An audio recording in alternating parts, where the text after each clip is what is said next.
Good morning, friends. Welcome back to Astrology Today. My name is Mel Rose, and I'm here to share your daily aspects.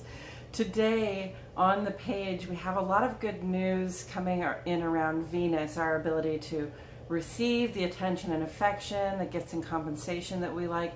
We can be more open to different ideas of what it is that we'd like to receive, and really in a better position just to interact with other people creatively at this time. So that's beautiful. But then there's also some Mercury stuff on the page that says let's be a little restrained and be a little bit careful about saying the things that we want to or need to say. It's not that we should not communicate, it's just that we should understand that our words have power, and we want to use that power wisely and with compassion.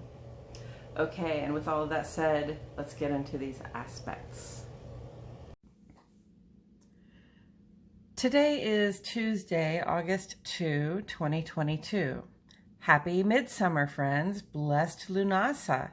This is the midpoint celebration between the summer solstice, which is the longest day of the year, and the autumnal equinox, when the daylight hours balance the hours of darkness. We begin at this time the long, hot, lazy days at the end of summer, or maybe not so lazy, because this is the traditional time of our first of 3 harvests for the year. Potatoes and onions are ready to come up around now. Summer squash, cucumbers. People with large gardens or small farms will be putting the root crops into storage, processing and preserving, and also simply consuming a lot of fresh food at this time. This is also, in some traditions, the time when we celebrate hand fastings, a sort of temporary commitment that lasts a year and a day until the next year's midsummer gives us an opportunity to renegotiate. The sun is in Leo. Sun dominates our lives this time of year to the extent that it even rules the sign it currently transits. The sun's light is an intense but potentially hazardous blessing in our lives. We require a lot of it in order to enjoy the fruits of the current and upcoming harvests. But the sun can't temper its shine. It can't shine less when things get too hot down here. As much as we require it, a balance is also needed. Most notably, we find it in the changing of the seasons. Right now, the sun continues to dominate our days, but just 6 weeks from now, the days will equal the nights, and 6 weeks after that, we will be in the heart of autumn, and the night sky will be the longest part of every day. Mercury is also in Leo. Let me draw him in right there. As we're in the final celebration of summer, looking back on the sun's peak influence during the last 12 weeks, it is appropriate to reminisce, to immortalize the splendor of those days in the sun in grand and dramatic terms. Moon is in Libra. This is a time when we become discerning from the heart. We seek out what is elegant, balanced, and most of all, true to our experience.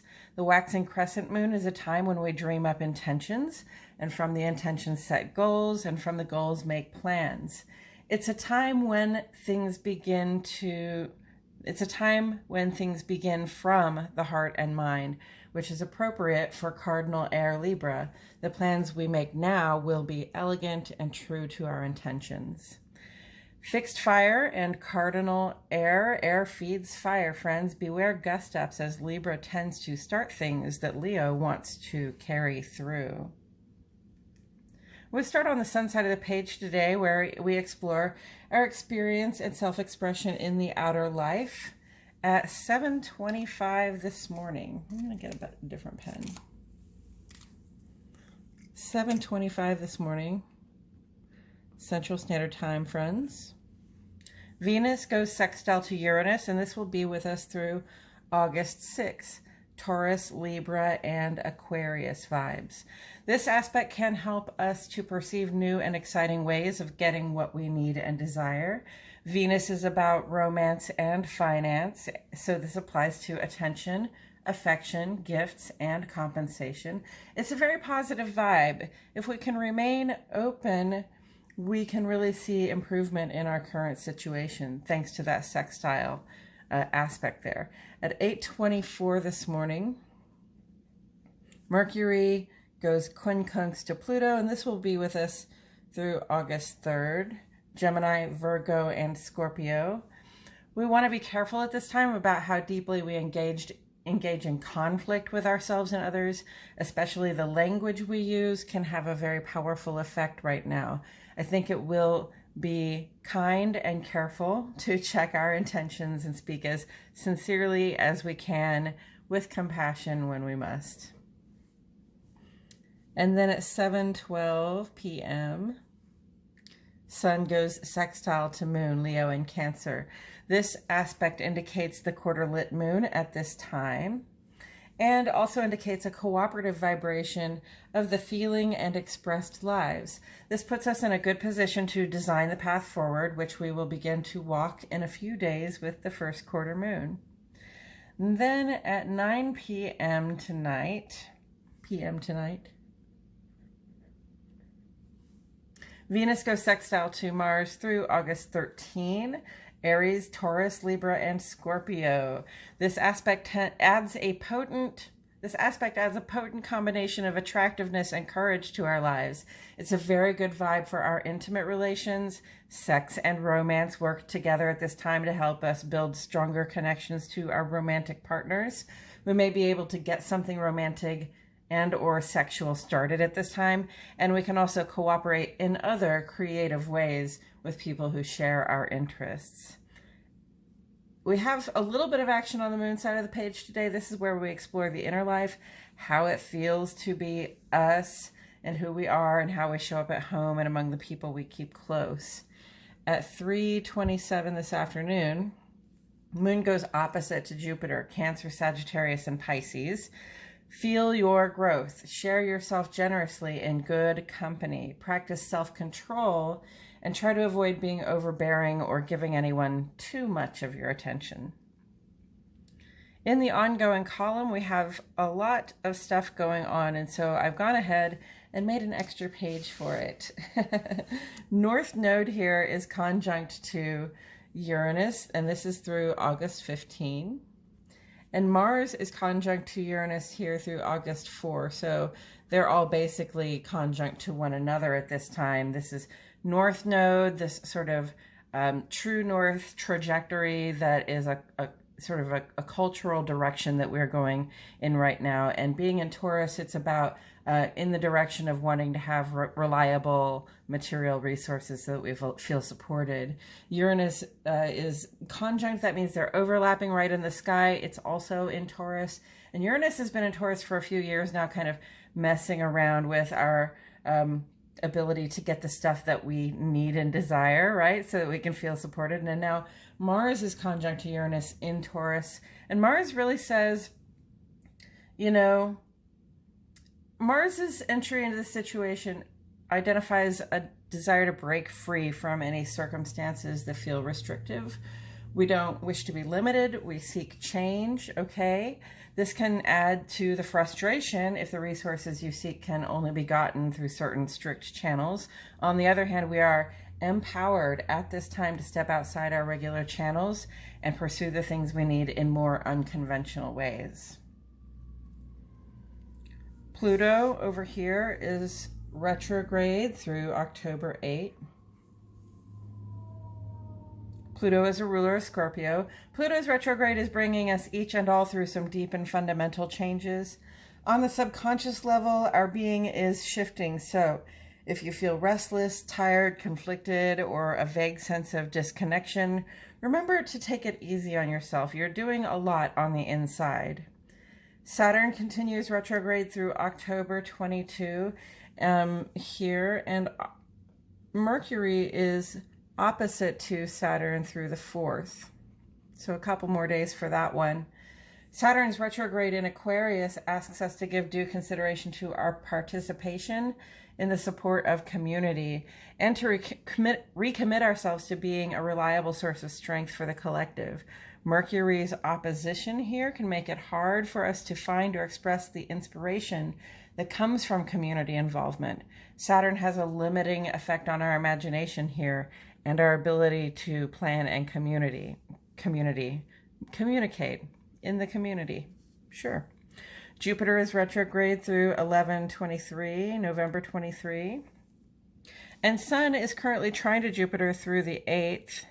Jupiter's retrograde turns the growth and positive expansion vibe within. We are being shown the things individually that we can act on. And with Jupiter in Aries, to engender our personal growth. This is a good time to get enrolled in a class or to purchase tickets for that distant excursion you've been dreaming of. It's a good time to invest generously in your own expansion. And especially with the Sun's trine here, we are offered good fortune as we express our desire to do, be, and have more in terms of the actions we're willing to take to get there. Neptune is retrograde through December 23. And Mercury here is quincunx to Neptune just through today, August 2.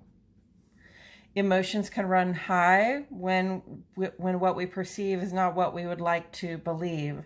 Neptune's retrograde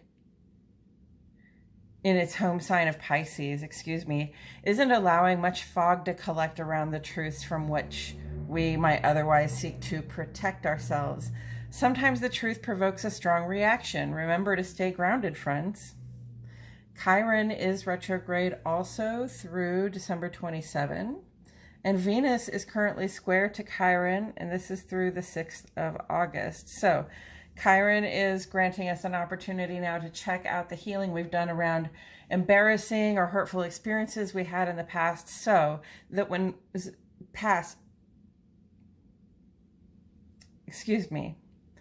we're being granted an opportunity to check out the healing we've done around embarrassing or hurtful experiences we had in the past when we sought to express ourselves among other people. Some of these scars have nearly disappeared, so why does this injury still require protection? Venus's square here asks us to notice specifically what defenses we may be holding on to that get in the way of our ability to receive attention, affection, gifts, and compensation. It's time to step out of our own path to abundance, friends, and letting down stale defenses is part of that. Remember, square is never meant to stop you. It's meant to remind you of what you're dedicated to so that you can keep moving forward. Coming up tomorrow, Mercury makes ingress to Virgo, and we begin to think and plan according to what we can do with our resources to solve our problems. And then on Friday, the first quarter moon in Scorpio will grace us with the starting signal to get active about completing some of these goals. And that's it for today's astrology, friends. Thanks for tuning in. Please like my video, subscribe to the channel, click the notifications bell. I post here every day, and I wouldn't want you to miss a thing. For a longer, less formal version of this read that includes further insight from Tarot, please check out my other channel, Astrology Today and Tarot with Melrose. The link is in the description. I appreciate you all so much for tuning in. My love and gratitude go out to each and every one of you, and I will see you all back here tomorrow for more Astrology Today.